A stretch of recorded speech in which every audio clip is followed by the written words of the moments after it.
Bonsoir à toutes et à tous et bienvenue à cette nouvelle édition de Direct, une édition qui sera accordée à la COP27, une édition particulière justement parce que c'est l'Égypte qui accueillera cette édition de la conférence sur le climat. Donc on va consacrer la partie débat de l'émission à la COP26, mais aussi à la participation de l'Égypte à un tel rassemblement et certainement tout ce qui a rapport avec l'organisation de cette édition de la COP27 en Égypte. Pour commencer, c'est le président Abdel Fattah el-Sisi qui a tenu aujourd'hui une réunion avec le général de corps d'armée Mohamed Abbas Helmi, commandant de l'armée de l'air, le général Amr Saïd Ahmed, conseiller du président de la République pour l'urbanisme, et le colonel pilote Baha'eddin Al-Ghanem, directeur du projet L'avenir de l'Égypte.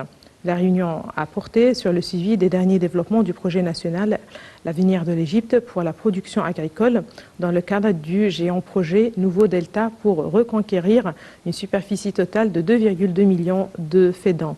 Le chef de l'État a été informé de la situation de l'acheminement de l'eau d'irrigation au projet Avenir de l'Égypte, la station de traitement de l'eau du projet, en plus du système de mécanisation et du système d'industrialisation agricole.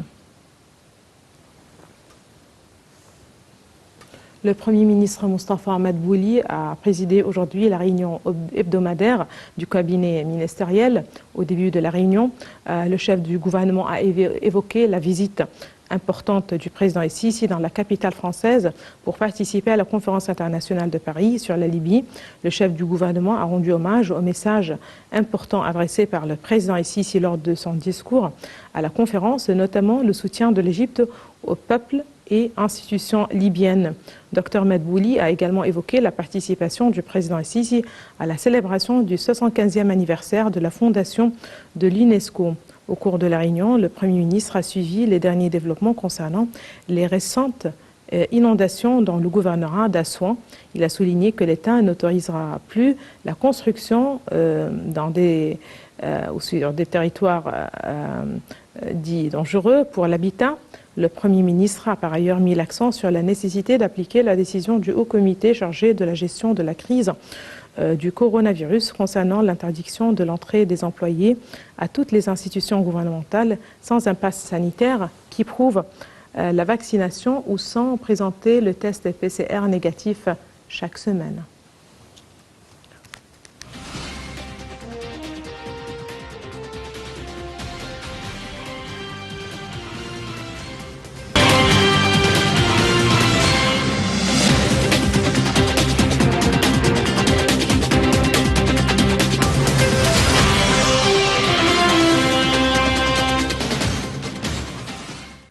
Comme je viens de vous le dire, c'est l'Égypte qui se prépare à accueillir en 2022 la COP 27, la COP 27 certainement, une première pour l'Afrique.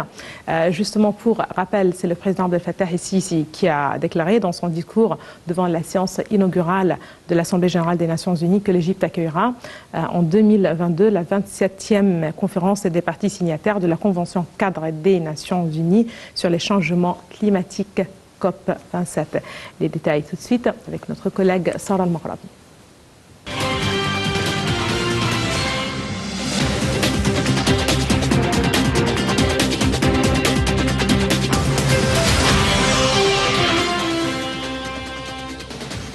L'Égypte poursuit ses efforts avec ses partenaires africains pour faire face aux défis des changements climatiques, un rôle qu'elle avait entamé en 2015 lors de la signature de l'accord de Paris sur le climat, étant donné qu'elle assurait la présidence de la conférence ministérielle africaine sur l'environnement. Lors de la séance inaugurale de l'Assemblée générale des Nations unies, le président Abdel Fattah el-Sisi a déclaré dans son discours que l'Égypte accueillera en 2022 la 27e conférence des parties signataires de la Convention cadre des Nations unies sur les changements climatiques COP27. La ministre de l'Environnement Yasmine Foued a déclaré que la décision de l'Égypte de demander à organiser cette conférence émane de sa conviction quant à l'importance de la question des changements climatiques au niveau national et international. Elle a ajouté que l'accueil de cette conférence traduit l'engagement politique de l'Égypte envers le dossier du climat. C'est la première fois que le continent africain accueille cet événement important. En fait, l'Égypte a commencé à préparer la conférence grâce à une étroite collaboration avec le secrétariat de la Convention sur les changements climatiques, les Nations Unies et les autres partenaires afin d'aplanir les obstacles. C'est ainsi que le ministère de l'Environnement a formé un comité regroupant les ministères concernés afin de commencer les préparatifs. Ce comité a accueilli la délégation des Nations Unies concernée par l'organisation de la conférence pour discuter des mesures logistiques, des équipements informatiques et des mesures de sécurité nécessaires. La délégation a également visité le centre de conférence de Sharm el-Sheikh ainsi que les hôtels qui devront héberger les participants. Cette station balnéaire avait déjà accueilli en novembre 2018 la 14e conférence des parties signataires de la Convention sur la diversité biologique COP14 avec la participation de 190 pays. Au terme de la tournée de la délégation à Sharm el-Sheikh, la directrice du service des conférences à l'ONU a fait l'éloge des efforts déployés pour faciliter la mission de la délégation des Nations Unies, précisant que l'Égypte a présenté un dossier complet sur les efforts déployés dans le dossier des changements climatiques et les préparatifs de la COP27 en 2022, notamment après les changements apportés à l'organisation des conférences après la pandémie du Covid-19.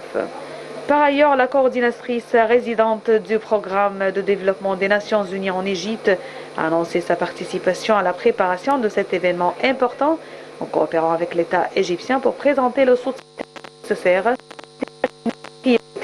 et organiser les différentes manifestations et activités de la conférence.